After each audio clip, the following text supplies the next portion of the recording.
Mantam no emu na yakoho no modia na ne adwadifo wo monkabo mukuo na ene wo musun wo VAT no aban ede atoto ne maso no ene afei benchmark policy na wode abane de na ese ne ese no omo ede ohaw ne brani ne ba beguye na ye ba beto no so na Business Owners Association ya Asante mu no wondwentina ni ya Charles apia kubi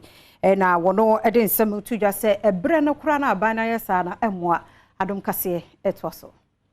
Okasamafo ema Asante Business Association Owura Charles Apia Kubi echiremu se ehu behia se aban ebenya ntiase ewo sikasemu eni dwadie mu na aboa ama eto jeje akonkan ye hwese ka government edi policy bi ba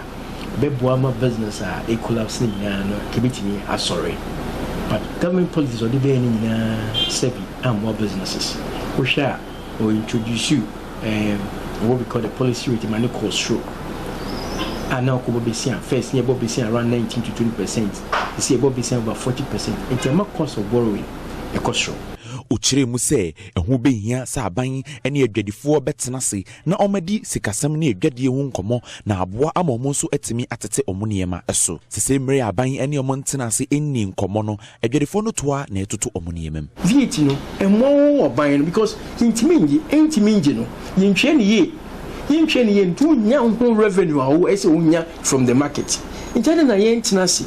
na ye nhwe policy a ebe boa wo aban na boa ye so businesses the business to me gina aban so be gina okasa no uchire mu se aban eto ahodo a wode abeba eye value added taxes no ehu ehia na esanso ede o haw kese e na ababeto adwadifo ene dwadie nsam so see no business are collapsing